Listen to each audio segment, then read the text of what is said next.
let this be a normal field trip? With a friend? No way!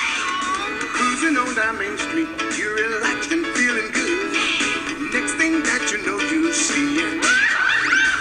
Octopus in my neighborhood, surfing on the sound wave, swinging through the stars. Take a left at your intestine, take your second right past Mars on the magic scuba. Alligator nostril, climb on the magic scuba. Spank a plankton too. On our magic scuba, rock the river of love. On magic scuba, such a fine thing to do. So strap your bones right to the seat. Come on in and don't be shy. Just to make your day complete. You might get baked into a pie on the magic scuba. Step inside, it's a wild ride. Come on, ride on the magic scuba.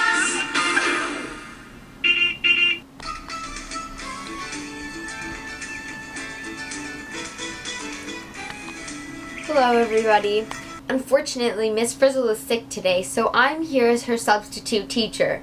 My name is Noelle and I'm going to be talking to you about pH. pH plays an important role in the analysis of water, especially that of swimming pools. Now, as we all know, summer is coming up, and what better to do on a hot, sticky day than go for a swim? Now, whether you choose to swim at your local community center, a recreational pool, or the pool in your backyard, it's important to know that each and every pool must be tested for pH levels. Let's start off by first understanding what pH is. In chemistry, pH is defined as the negative logarithm of the concentration of hydronium ions measured in moles per liter, which in simpler terms means it is the measure of the acidity or basicity of an aqueous solution. According to the Oxford Dictionary, the pH scale was originally introduced by the Danish biochemist S.P.L. Sørensen in 1909 as a method for converting concentrations to positive numbers. His method involved using the numerical system of logarithms. He used the symbol pH, where P stands for the word power, which refers to the exponential power of 10, and H stands for the concentration of hydronium ions measured in moles per liter. Interestingly enough, the letter P also derives from the German word potens, meaning power or exponent of, in this case 10. Now there is something called the pH scale, which is a mathematical scale ranging from 0 to 14 that is used to express the concentration of hydronium ions in a solution. In other words, it means that it measures the acidity or basicity of a certain solution. In the middle of this scale, at 7, is the neutral mark. Any solution that is found below the neutral mark is considered to be an acid, and any solution that is found above the neutral mark is considered to be a base. Therefore, a solution that has a low pH indicates a high concentration of hydronium ions, while a solution that has a high pH indicates a low concentration of hydronium ions. Now, to help better understand this concept, we can look at hydrochloric acid, pure water, and sodium hydroxide. Hydrochloric acid, or HCl, is the most acidic solution and has a concentration of 1.0 times 10 to the power of 0. This gives it a pH of 0. Pure water, which is neutral, has a concentration of 1.0 times 10 to the negative 7. This gives it a pH of 7. And sodium hydroxide, or NaOH, which is the most basic solution, has a concentration of 1.0 times 10 to the negative 14, giving it a pH of 14. But how does this relate to a swimming pool? The ideal pH of a swimming pool is 7.2. That also happens to be the pH of your eyes, which is why it's no wonder that it's the most desired pH.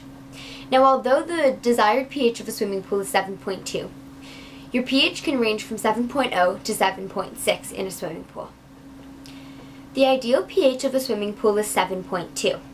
That also happens to be the pH of your eyes, which is why it's no wonder that it's the most desired pH.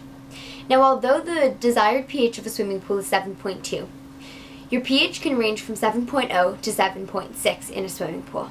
There are two main factors that affect the pH of swimming pools. The first is rainwater, and the second is temperature. Rainwater, which is generally found to have a pH of 5.6, when added to a pool with a pH of 7.2, will lower the pH of the pool, causing it to become slightly acidic. As temperature rises, water ionizes further, which means that the hydrogen ion concentration rises, therefore the pH level decreases, making it more acidic. In simpler terms, this means that when the pool water gets warmer, the pH level goes down, and when the pool water gets colder, the pH level goes up.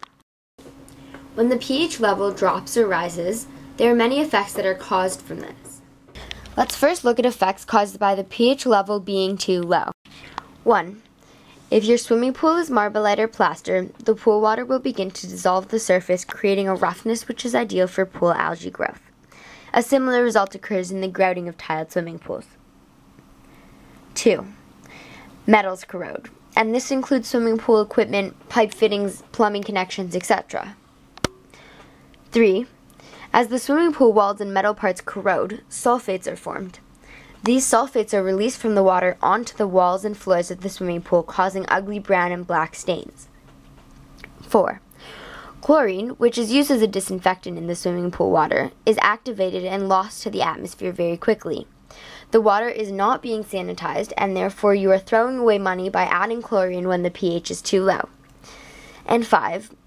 When you swim, your eyes and nose burn, swimwear fades and perishes, and skin gets dry and itchy. Now let's look at effects caused by the pH level being too high. 1. The calcium in the swimming pool water combines with the carbonates and forms scales, just like in our kettles. This calcification is seen most at the water lines, where it traps dust and dirt, turning black with time. 2. The swimming pool starts to become cloudy or murky and loses its sparkle. 3. The calcium carbonate has a tendency to plate out on the sand in the swimming pool filters, effectively turning it into cement. So your sand filter becomes a cement filter and loses its ability to trap dirt from the pool water. 4. As the pH rises, the power of the chlorine to act on foreign particles is lost. At a pH of 8.0, the pool can only use 20% of the chlorine you put in it.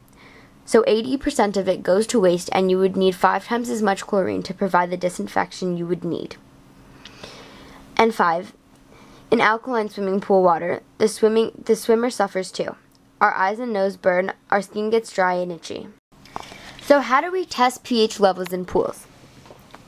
Well, there are 3 types of tests that you can use. The first is an OTO, the second is a DPD, and the third is a test strip. An OTO tests only for total chlorine and pH. A DPD tests for pH, calcium hardness, total alkalinity, free chlorine, combined chlorine, and cyanic acid. And the third, a test strip, tests for pH, levels of chlorine, or alkalinity. The best product and most recommended product to use to test a pool's pH is called a Taylor kit. In the following video, you will see the different components of a Taylor kit and how to properly use it to test the pool's pH. To test the pH of the pool, we're going to go ahead and use a Taylor kit. In the Taylor kit, we have a color-coded series, which tells us what each one of the liquid indicators are for. We'll be using the large valve compartment tube on this side, filling it up to the indicator on the top of the indicator. You go down about 12 to 16 inches below the water line, pop it back up, measure it down to the indicator. At that point, you go ahead and you take your red cap, which is the R004 pH indicator solution, and add 5 drops.